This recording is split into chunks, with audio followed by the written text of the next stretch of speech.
অফিডিয়ান পর্ব সংখ্যা 4। লেখনীতে আমিনা। বিকেলের দিকে রুমাইশা আর শাফিন বেরোলো জঙ্গলের ভেতরে ঘুরতে।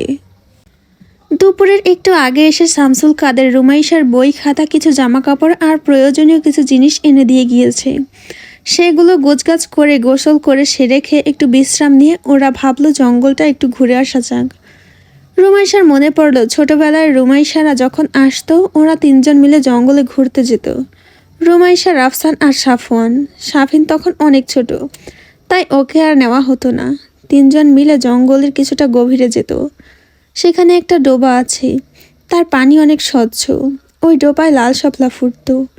রুমাইশা শুধু ফুল নিতে চাইতো। শাপলার গোড়া অনেক সময় সাপ পেঁচিয়ে থাকে বলে রাফসানের খুব ভয় লাগতো ফুল তুলতে, কিন্তু সাফওয়ান ছিল অনেক সাহসী আর সব থেকে বয়সে বড় হওয়ায় ওর উপরে ছিল আবদার পূরণের ভার।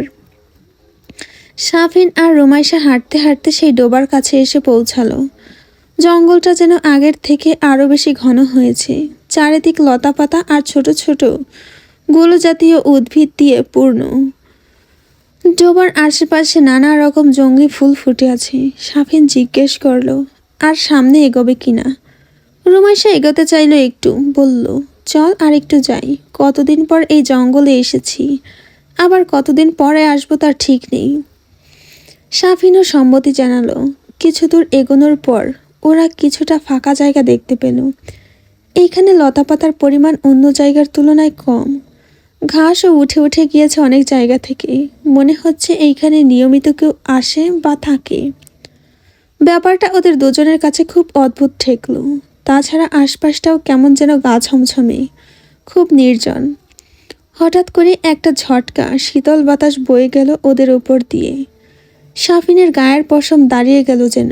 শাফিন রুমাইশার দিকে ফিরে বলল, বাসায় ফিরে চলো আপু, সন্ধ্যা হয়ে যাচ্ছে, আর এই জায়গাটা তেমন সুবিধার ঠেকছে না। রুমাইশাও সম্মতি জানিয়ে বাড়ি ফেরার জন্য পা বাড়ালো। তখনই রুমাইশার চোখ গেল তাদের ডান দিকে, প্রায় 20 থেকে 30 হাত দূরে। রুমাইশার চোখ দুটো বড় বড় হয়ে গেল। ও যেন হাঁটতে ভুলে গেছে। রুমাইশাকে এইভাবে দাঁড়িয়ে থাকতে দেখে শাফিনও রুমাইশার দৃষ্টি অনুসরণ করে ডান দিকে তাকালো। তাকিয়ে শাফিনের পিলে চমকে উঠল। শাফিন তাড়াতাড়ি করে রুমাইশার হাত ধরল। তারপর কাঁপা কাঁপা গলায় বলল, আপু, আমরা হয়তো অনেক বড় বিপদে পড়ে গিয়েছি। এখনই এখান থেকে চলো, নইলে আজ আর বেঁচে ফেরা সম্ভব হবে না। তখনই ঝোপের মধ্যে কিসের একটা আওয়াজ হলো। সাথে সাথে উল্টো দিকে ফিরে হাত ধরা অবস্থায় বাড়ির দিকে ঊর্ধ্বশ্বাসে প্রাণপণে ছুট লাগালো দুজন। ভুলেও পেছনে তাকানোর সাহস করলো না। ডোবা পার হওয়ার পরেও ছোটা থামালো না ওরা। ছুটতে ছুটতে সামনে যেতেই যখন ওরা বাড়ির নাগালে এসে গেল তখন ছোটা থামলো দুজনেই। রুমাইশা হাঁপাতে হাঁপাতে বসে পড়লো ঘাসের উপর। শাফিনও বসে পড়লো। দুজনেই হাঁপাচ্ছে, গলা শুকিয়ে কাঠ হয়ে গিয়েছে।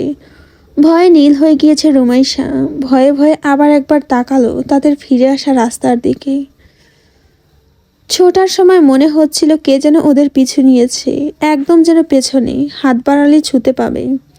কিছুক্ষণ বসে থেকে নিজেদের স্বাভাবিক করে নিয়ে দুজন বাড়ির দিকে এগোলো।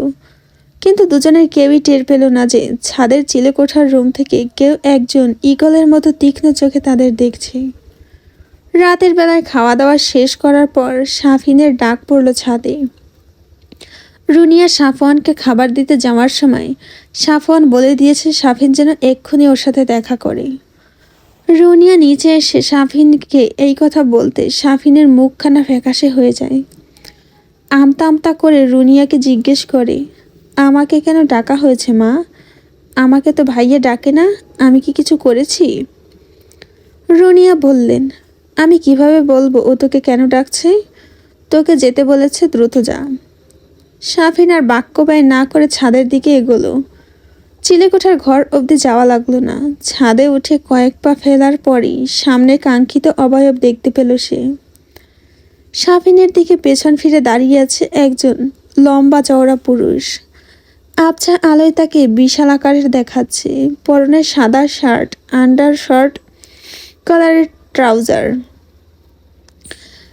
পিঠ আর বাহুর উঁচু উঁচু হয়ে থাকা পেশির দিকে তাকালেই বোঝা যায় ফিজিক্যাল এক্সারসাইজের পেছনে যথেষ্ট সময় ব্যয় করা হয়।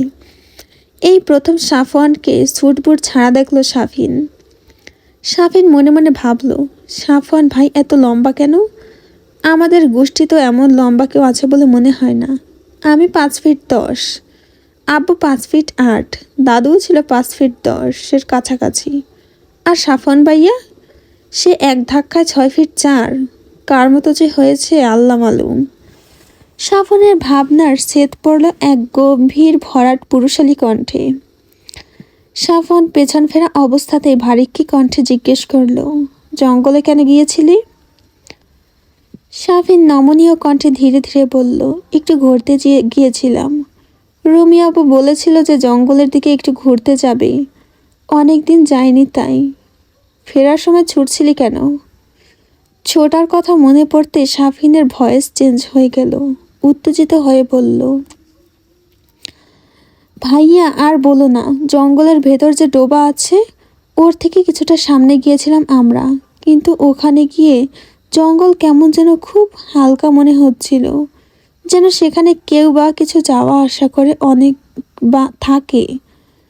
আমরা যখন ওখান থেকে ফিরে আসব তখনই দেখি আমাদের থেকে খানিকটা দূরে কিছু একটা খোলস, সাপের খোলসের মতো, কিন্তু সেটা সাপের খোলসের থেকেও সাইজে অনেক বড় আর পুরু। নিশ্চিত ওইখানে কোনো বড় সাইজের অজগর থাকে, নয়তো অন্য কিছু। শাফিন আরও কিছু বলতে যাচ্ছিল, তার আগে সাফওয়ান ওকে থামিয়ে দিয়ে কড়া গলায় বলল, আমি যেন আর কখনো তোদের কাউকে জঙ্গলে যেতে না দেখি, আর খুব প্রয়োজনে গেলেও ডোবার ওপাশে যাবি না, মনে থাকে যেন কথাটা। আর রিমু কখন এসেছে?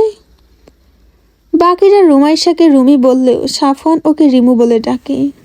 ছোটবেলায় এর কারণ জিজ্ঞেস করলে বলতো, সবাই ওকে যা ডাকে আমিও তাই ডাকবো কেন? তাহলে অন্য সবার আর আমার মধ্যে পার্থক্য কি থাকলো? তখন বাকিরা মজা করে বলতো, কেন, তুই কি স্পেশাল? সাফওয়ান দ্বিগুণ জোর দিয়ে বলতো, হ্যাঁ আমি স্পেশাল। গত পরশু এসেছে রুমি আপু, বিকেলবেলা, বলল শাফিন। প্রতি উত্তরে সাফওয়ান কিছু বলল না, চুপ করে থাকলো। তারপর কিছুক্ষণ পর শাফিনকে চলে যেতে বলল। শাফিন সাথে সাথে নিচে চলে আসলো। রুমাইশা এতক্ষণ নিচেই ছিল। সাফওয়ান কি বলে সেটা শোনার জন্য অপেক্ষা করছিল ও। শাফিন নিচে এলেই ওকে গিয়ে জিজ্ঞেস করলো, সাফওয়ান কি বলেছিল? শাফিন সব খুলে বলল। সাফওয়ান ওর কথা জিজ্ঞেস করেছে শুনি ওর বুকের ভেতর অন্যরকম একটা ভালো লাগা কাজ করলো, কেমন যেন একটা সুখ সুখ অনুভূতি। ও তো ভেবেছিল সাফওয়ান হয়তো ভুলেই গেছে যে রুমাইশা নামের কেউ একজন আছে। তারপর দুজনেই কথা শেষ করে যে যার মতো রুমে চলে গেল। রাতে পড়া শেষ করতে করতে 2টো বেজে গেল।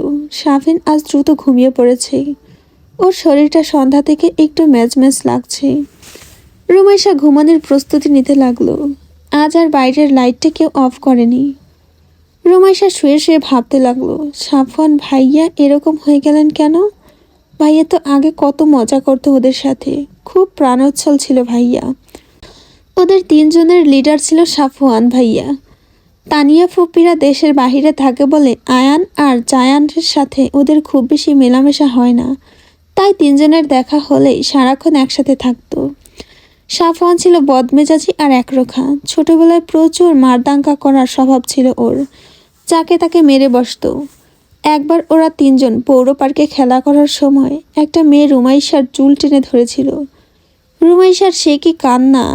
বছর 4-এর রুমাইশা তখন ছিল সাফওয়ানের কলিজার টুকরা। সাফওয়ান তখন 12 বছরে পড়েছে, আর রাফসান 9-এ। রাফসান রুমাইশার কান্না থামাতে ব্যস্ত হয়ে পড়ল, আর সাফওয়ান গিয়ে মেয়েটাকে কষে দিল একটা থাপ্পড়। মেয়েটা হয়তো বছর 6 হবে। গালে পুরো 4 আঙুলের দাগ বসে গেল মেয়েটার।